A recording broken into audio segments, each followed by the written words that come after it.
Good morning students. BA first year राजनीति विज्ञान के विद्यार्थियों का इस वीडियो लेक्चर में स्वागत है। आज हम एक अवधारणात्मक बिंदु के ऊपर चर्चा करेंगे और उस विषय का नाम है सिटीजनशिप, नागरिकता। नागरिकता पिछले दिनों में भारत के संदर्भ में काफ़ी चर्चा का विषय रहा है। तो सबसे पहले हम ये बताएंगे कि नागरिकता क्या है, नागरिकता का अर्थ और परिभाषा क्या है, नागरिकता प्राप्त करने के लिए कौन कौन सी शर्तों का होना आवश्यक है और आदर्श नागरिकता की स्थिति क्या है। तो नागरिकता के संदर्भ में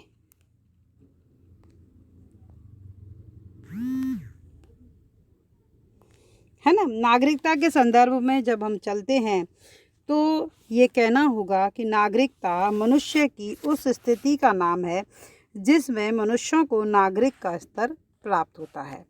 साधारण बोलचाल की भाषा में अगर अपन चलें तो एक राज्य में सभी रहने वाले व्यक्ति को नागरिक कहा जाए ऐसा उचित नहीं है, क्योंकि राज्य में विदेशी लोग भी रहते हैं, व्यापार भ्रमण के आए हुए देश में भी लोग रहते हैं। तो देश में रहने वाले हर व्यक्ति को आप नागरिक नहीं कह सकते। नागरिक केवल ऐसे ही व्यक्तियों को कहा जा सकता है कि जिन्हें राज्य की ओर से सभी नागरिक और राजनीतिक अधिकार जिसको मिले हों और वो व्यक्ति संबंधित राज्य के प्रति विशेष भक्ति रखता हो, तो वो नागरिकता होती है। सुप्रसिद्ध यूनानी दार्शनिक ने लिखा है, अरस्तु ने लिखा है कि एक नागरिक वह है जिसे राज्य के शासन में कुछ भाग प्राप्त हो, जो राज्य द्वारा प्रदान किए गए सम्मान का उपभोग करता हो। इसी प्रकार बर्टल ने लिखा है कि नागरिक समाज के वे सदस्य होते हैं जो विशेष कर्तव्यों के द्वारा समाज से बंधे हुए हों, जो समाज के नियंत्रण में रहते हों और समाज द्वारा प्रस्तुत सुविधाओं का निरंतर रूप से उपभोग करते रहते हों।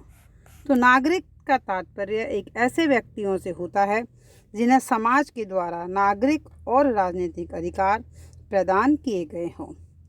नागरिकता व्यक्ति और राज्य के पारस्परिक संबंधों को दृढ़ बनाने वाली उस स्थिति का नाम है जिसके अंतर्गत राज्य के द्वारा व्यक्ति को नागरिक व राजनीतिक अधिकार प्रदान किए जाते हैं और व्यक्ति राज्य विशेष के प्रति विशेष श्रद्धा रखता है ना। और राजनीतिक अधिकार और सामाजिक अधिकार ये एक ही वस्तु के दो पक्ष हैं। इन चीज़ों को अलग नहीं किया जा सकता। अगर आप नागरिक हैं तो आपके कर्तव्य भी आपकी सीमा में आ जाते हैं और नागरिकों को जो अधिकार प्रदान करते हैं उसके बदले में व्यक्ति का भी कर्तव्य हो जाता है। तो नागरिक बनने के लिए 3 विशेष शर्तों का पूरा किया जाना आवश्यक है। सबसे पहली बात तो ये है कि उसको राज्य की सदस्यता होनी चाहिए। व्यक्ति राज्य की सदस्य हो। राज्य की सदस्यता नागरिकता बनने की प्रथम शर्त है। इसके बिना नागरिकता कोई अर्थ नहीं रखती है। दूसरी शर्त यह है कि राज्य द्वारा सामाजिक और राजनीतिक अधिकार प्रदान करना। जीवन का अधिकार जैसे सभी अधिकार सभी व्यक्तियों को प्राप्त होते हैं। कुछ अधिकार ऐसे होते हैं जो सभी को प्राप्त होते हैं, कुछ अधिकार ऐसे होते हैं जो केवल नागरिकों को प्राप्त होते हैं, जैसे राजनीतिक अधिकार। राजनीतिक अधिकार ज़्यादातर अपने नागरिकों को दिए जाते हैं, जैसे विचार और भाषण की स्वतंत्रता, सम्मेलन और संगठन बनाने की स्वतंत्रता, संपत्ति का अधिकार, वोट डालने का अधिकार, है ना। तीसरी बात यह है कि राज्य के प्रति उसको भक्ति रखनी चाहिए। विशेष भक्ति का मतलब ये है कि व्यक्ति राज्य की अस्तित्व की रक्षा और उसकी प्रगति करने के लिए स्वयं हमेशा सहर्ष अपने प्रत्येक प्रकार का त्याग करने के लिए तत्पर रहे। तो नागरिक जो है, एक देश में जो नागरिक रहते हैं, हालांकि आपको पता है कि देश में नागरिक भी रहते हैं, विदेशी भी रहते हैं। विदेशी भी 2 प्रकार के होते हैं, एक मित्र देश का होता है, एक शत्रु देश का होता है ना। तो इस प्रकार से, और जहाँ तक नागरिकों के प्रकार है तो नागरिकों के प्रकार को दो भागों में विभाजित किया जाता है। सबसे पहला तो वो है जो जन्मजात नागरिक हैं, जिनको नेचुरल बोर्न सिटीजन कहा जाता है, और दूसरा देशीयकरण से प्राप्त नागरिक, नेचुरलाइज्ड सिटीजन्स। अब पहला अपन उस पर चर्चा करेंगे जो जन्मजात नागरिक है। देखिए, जन्मजात नागरिक के भी कई सारे नियम होते हैं। पहला तो है रक्त व वंश का सिद्धांत। इस सिद्धांत के अंतर्गत नागरिकता रक्त व वंश के आधार पर निर्धारित होती है। बच्चे का जन्म चाहे कहीं भी हो, लेकिन अगर उस किसी भी स्थान पर हो तो बच्चे को उस राज्य की नागरिकता प्राप्त हो जाती है जहाँ के उसके पेरेंट्स रहने वाले हैं। अमेरिकी नागरिक का पुत्र अमेरिका का नागरिक होगा, चाहे उसका जन्म भारत में हो, चाहे पाकिस्तान में हो, चाहे अन्य किसी भी देश में क्यों ना हो। यूरोप के जितने भी देश हैं, यूनान में, यूरोप में, सभी जगह इस प्रकार का सिद्धांत प्रचलित चलता था और विश्व के लगभग अधिकतर राज्यों में ये रक्त के सिद्धांत के आधार पर ये नियम प्रचलित है। एक नियम और है जन्म स्थान का नागरिक। इसमें यह है कि जिस भूमि के ऊपर आपका जन्म हो गया है उस देश के आप नागरिक समझे जाते हैं, चाहे माता पिता आपके किसी भी देश के क्यों ना हो। अर्जेंटीना में ये सिद्धांत प्रचलित है। अमेरिका में भी इन दोनों सिद्धांतों को मान्यता प्राप्त है, रक्तवंश के आधार पर भी और जन्म स्थान के आधार पर भी। इन देशों के कानून के स्थान अनुसार इन देश में अगर कोई बच्चा जन्म लेता है तो वो उस देश का नागरिक होगा, और इनके अतिरिक्त इन देशों के नागरिकों की संतान दुनिया में कहीं भी पैदा हो, किसी भी देश में पैदा हो, तो उसे माता पिता के देश की नागरिकता प्राप्त करनी होगी, प्राप्त अपने आप हो जाएगी, है ना। तो जन्म के आधार पर कई प्रकार के जो है एकरूपता होने के कारण अनेक कठिनाइयाँ उत्पन्न हो जाती हैं। कई बार एक बालक दो देशों की नागरिकता प्राप्त कर लेता है। जैसे अमेरिका के माता पिता की संतान अगर अर्जेंटीना में जन्म ले तो दो नागरिकता उसको मिल जाती हैं। कभी कभी एक बालक को किसी भी देश की नागरिकता नहीं मिल पाती, जैसे अर्जेंटीना के नागरिकों की संतान अगर स्वीडन में जन्म ले। तो विशेष परिस्थितियों में तो ये मानते हैं कि रक्त संबंध का जो सिद्धांत है वही विवेकपूर्ण है, क्योंकि किसी भी भूमि के ऊपर जन्म तो केवल संयोग का आधार हो सकता है, उसे आप नागरिकता का आधार नहीं बना सकते। दूसरा जो है वो है देशीयकरण का सिद्धांत।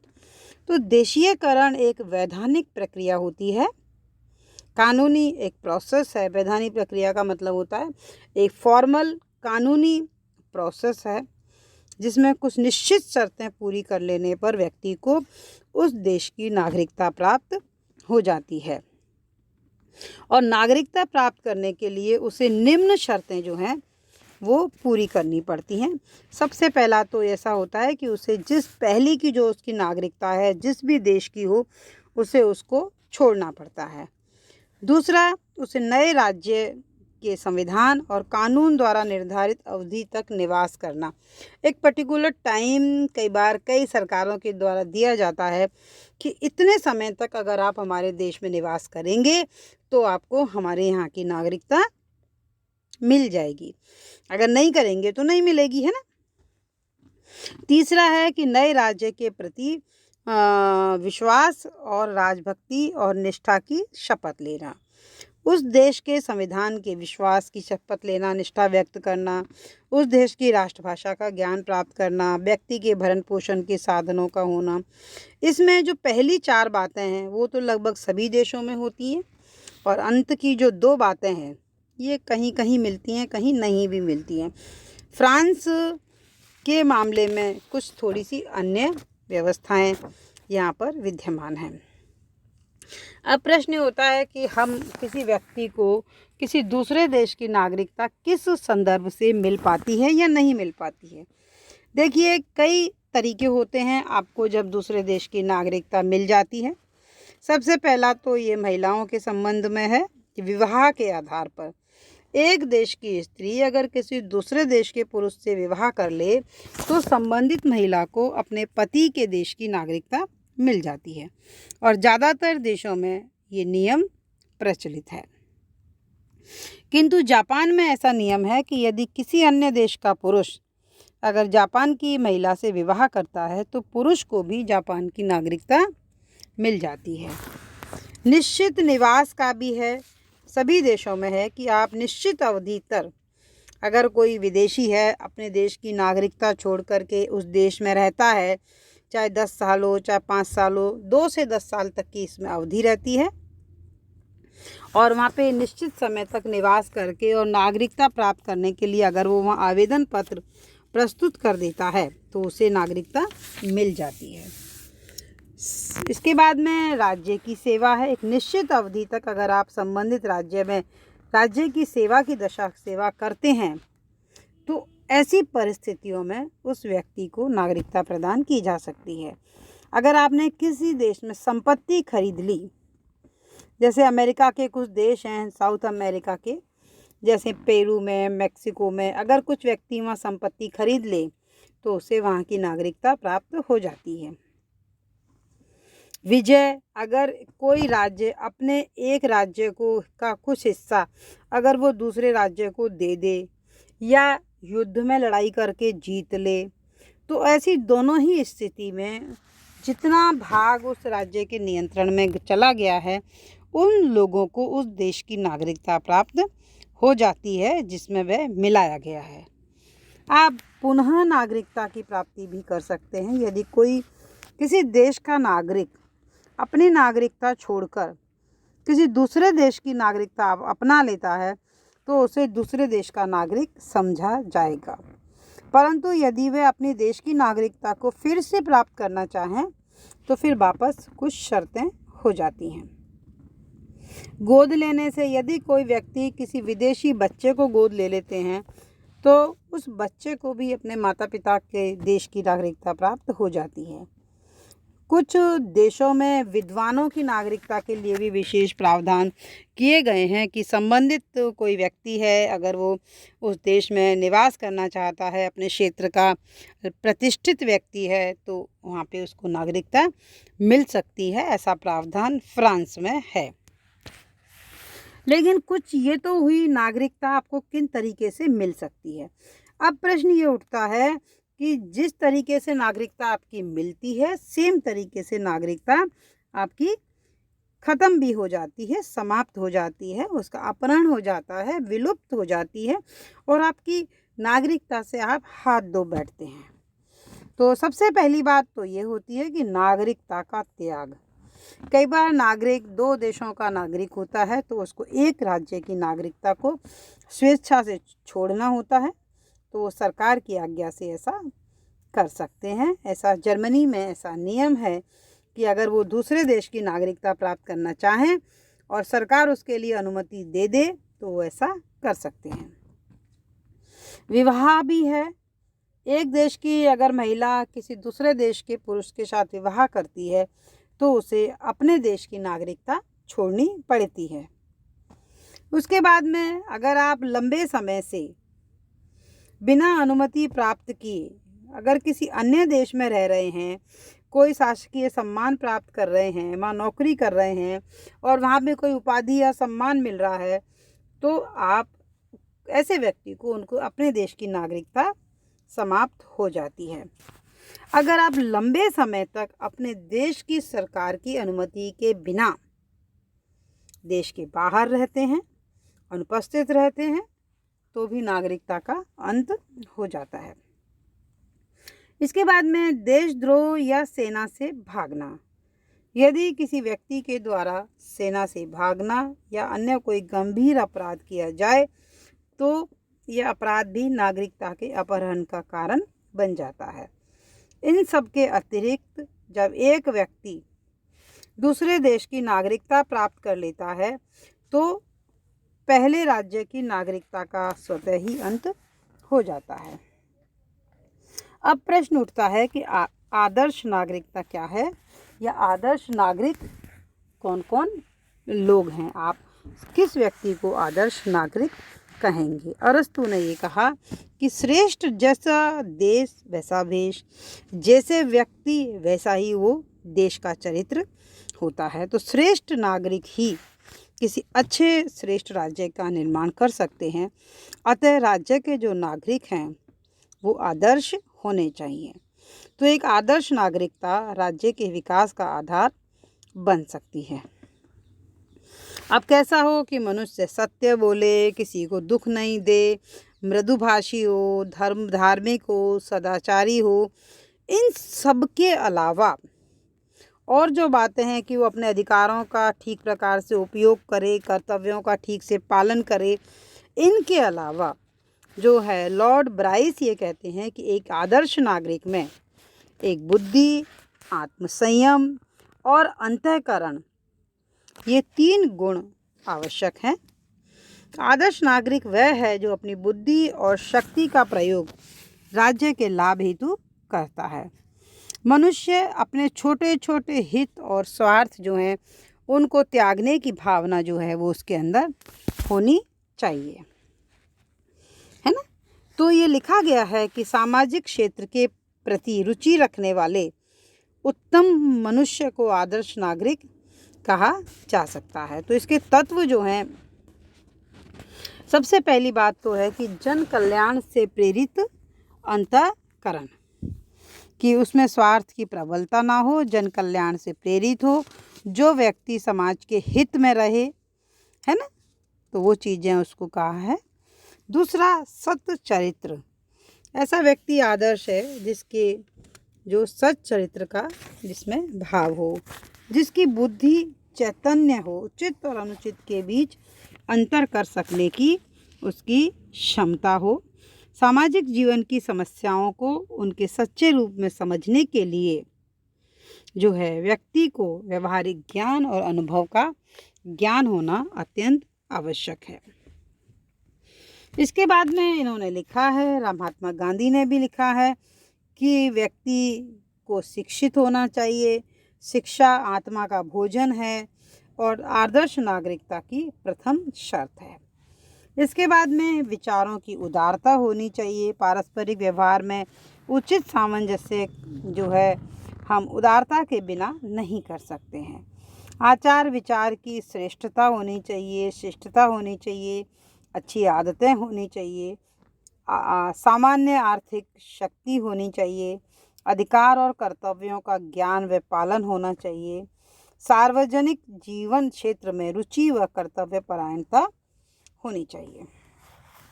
देखिए, ये सारी वो आदर्शात्मक बातें हैं जो किसी एक मनुष्य को आदर्श व्यक्ति बनाती हैं और आदर्श व्यक्ति के साथ साथ ही उसमें आदर्श नागरिक बनाने की ओर उसको प्रेरित होती हैं। हमें वो वाली रुचि नहीं रखनी चाहिए कि कौन रप हो हमें कहानी।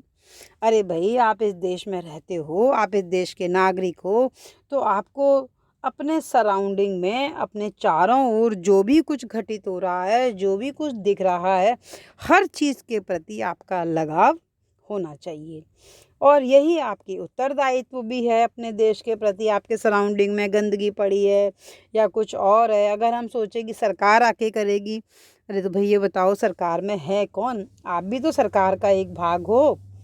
तो आप चूंकि उस देश के नागरिक हो तो अपनी जिम्मेदारी से आप बच नहीं सकते, है ना। तो राज्य और समाज के प्रति अपने जो कर्तव्य हैं उनको ठीक से संपादन करने वाले जो व्यक्ति हैं उनको ही आप आदर्श नागरिक कहा जा सकता है। तो ये कहते हैं कि कर्म ही उसका धर्म होता है। ऐसा आदर्श नागरिक है जो ये माने कि वर्क इज वर्शिप। तो आदर्श नागरिकता के क्षेत्र में अनेक बाधाएं भी हैं। बाधाओं के जहाँ तक अगर अपन चलते हैं कि बाधाओं के हिसाब से सबसे पहली बात तो यही है कि व्यक्तिगत स्वार्थ की जो प्रबलता है वो आदर्श नागरिक के बनने में बहुत बड़ी बाधा है, क्योंकि हर आदमी ये सोचता है कि मेरा तो अपना काम हो जाए, ये इनके इन प्रकारे अपने मेरा काम पूरा हो जाए, व्यक्तिगत स्वार्थ पूरा हो जाए। व्यापारी से लेकर टॉप से बॉटम तक हर आदमी निहित स्वार्थ में व्यस्त रहता है। तो इस वजह से आदर्श नागरिकता के मार्ग में बाधाएं हैं। दूसरा है अकर्मण्यता। अकर्मण्यता का मतलब होता है कि व्यक्ति किसी भी प्रकार का काम करना पसंद ही नहीं करते हैं, ना तो मताधिकार का उचित प्रयोग करते हैं, ना ही उनका देश के प्रति जो कर्तव्य है उसका कोई निर्वाह करते हैं, है ना। तो जो अकर्मण्य व्यक्ति होते हैं वो भी आदर्श नागरिकता में बाधा हैं। फिर है अज्ञानता। भाई देखिए, जो अशिक्षित व्यक्ति है वो उचित और अनुचित में अंतर नहीं कर सकता। तो आप उचित अनुचित में जब अंतर नहीं कर सकते तो आप अपनी जो आपकी जिम्मेदारियां हैं, जो आपकी ड्यूटीज़ हैं, आप उनको नहीं पहचान सकते। तो अज्ञानी जो व्यक्ति होते हैं वो भेड़ों के समान आचरण करते हैं। तो भेड़ का झुंड तो पता ही है आपको किस तरफ जाता है, एक तरफ एक जाए तो सभी उस तरफ जाते हैं, कोई भी कहीं भी आपको हाँक के ले जाए। अरे भाई, आपको किसी के पीछे जानने की क्या ज़रूरत है, बताओ। तो बिना शिक्षा के एक भी व्यक्ति अपने कर्तव्य का पूरा नहीं कर सकता, ना ही वो राष्ट्र की उन्नति में कोई सहायक हो सकता है। तो आप अपना स्वविवेक रखें, किसी के बहकावे में ना आएं और हर चीज़ के ऊपर अपना स्वयं का एक मत बनाएं, स्वयं का दृष्टिकोण बनाएं। तो यही आदर्श नागरिकता के प्रति आपके उपलब्धि होगी। सार्वजनिक क्षेत्र के प्रति जो है आपकी अरुचि होती है। लोग कोई मतलब ही नहीं समझते कि एक व्यक्ति को मताधिकार दीजिए और फिर वो वोट में नाम लिखवाने, वोट डालने नहीं जाएगा, वोट में नाम लिखवाने नहीं जाएगा। जब आपको जो राइट मिला है अगर आप उसका उपयोग नहीं करते हैं तो जिसको कम मिले हैं वो भी उसका फ़ायदा उठाएगा। जब आप अपने अधिकार का उपयोग नहीं कर रहे तो फिर सरकार को आपको दोष देने का भी कोई अधिकार नहीं है। अगर समाज में गंभीर आर्थिक विषमताएं और निर्धनताएं विद्यमान हैं तो उससे वर्ग संघर्ष की स्थिति उत्पन्न हो जाती है और लोग अपने निहित स्वार्थ के लिए समाज विरोधी कार्य करने की ओर अग्रसर हो जाते हैं। संकीर्ण जो है राजनीतिक दल होते हैं। जाति, धर्म, भाषा, है ना, एक छोटे छोटे जो है उसमें राजनीतिक दलों का निर्माण हो जाता है, राष्ट्र विरोधी भावनाएं हो जाती हैं। इस प्रकार जो है एकता के मार्ग में बाधक होते हैं। संकुचित समुदायों को महत्व देने की एक प्रवृत्ति होती है, उस वजह से भी हो जाता है। सामाजिक जो है वो कुप्रथाएं भी होती हैं, है ना, बहुत सारी। शासन का जो भ्रष्टाचार है वो भी इसके मार्ग में बाधक है। उग्र राष्ट्रीयता और साम्राज्यवाद की संकीर्ण मनोवृत्तियाँ भी आदर्श नागरिकता के उसमें बाधक हैं। तो देखिए, संकीर्ण जो विचार है वो जियो और जीने दो और विश्व का वसुधैव कुटुंबकम की धारणा के विरुद्ध है, जो राज्यों के विनाश की ओर अग्रसर होता है। और द्वितीय विश्व युद्ध भी इसी भावना का परिणाम था। अब प्रश्न ये उठता है कि हम जो आदर्श नागरिकता के प्राप्ति में जो बाधाएं हैं इनको हम कैसे दूर कर सकते हैं। आप बताओ, सोचो जरा बच्चों, मन में विचार उठे कि आप कैसे अपने आप को आदर्श नागरिक बना सकते हो। देखिए, आदर्श नागरिक बनाने के लिए सबसे पहली चीज़ तो यही है कि जो कर्तव्य आपका हो आप उसको पूर्ण मन से, पूरी निष्ठा से उसका हम उपयोग करें, उसको कर्तव्य का हम संपादन करें। तो देखिए, एक तो नैतिकता का उत्थान होना चाहिए, है ना। दूसरा, स्वस्थ राजनीतिक दलों की स्थापना होनी चाहिए। तीसरा, स्वायत्त शासी जो लोकल बॉडीज़ हैं उनका अच्छा विकास होना चाहिए। शिक्षा का विकास होना चाहिए। गंभीर आर्थिक विषमताओं का अंत होना चाहिए और सभी व्यक्तियों के लिए न्यूनतम होना चाहिए। देखिए, इतनी आर्थिक विषमताएं नहीं होनी चाहिए कि एक कवि ने कहा कि श्वानों को मिलता दूध वस्त्र भूखे बालक कुलाते हैं, माँ की हड्डी से चिपक ठिठुर जाड़े की रात बिताते हैं। आप समझ गए कि इतना भी आपके अंदर विषमताएं ना हो कि व्यक्ति को अपने न्यूनतम आवश्यकता पूरी करने में ही जीवन खत्म हो जाए तो फिर वो नागरिकता के लिए क्या करेगा। इसके बाद स्वतंत्र और शक्तिशाली प्रेस की भी बात इन्होंने कही है। सामाजिक कुरीतियों का इन्होंने निवारण की बात इन्होंने कही है कि सामाजिक कुरीतियों को दूर करना चाहिए। सुव्यवस्थित और जनहितकारी शासन व्यवस्था होनी चाहिए। विश्व बंधुत्व की भावना जो है वो होनी चाहिए। तो आदर्श नागरिकता का जो विचार है वो संपूर्ण विश्व ही मेरा कुटुंब है, इस धारणा पर आधारित होता है। अतः आदर्श नागरिक अपने देश के कल्याण का इस प्रकार से प्रयत्न करे कि विश्व के अन्य देश की प्रगति में बाधा ना पहुँचे। तो वर्तमान समय में सहयोग और सह अस्तित्व की धारणा के आधार पर व्यक्ति अपने देश में अपनी उन्नति कर सकता है।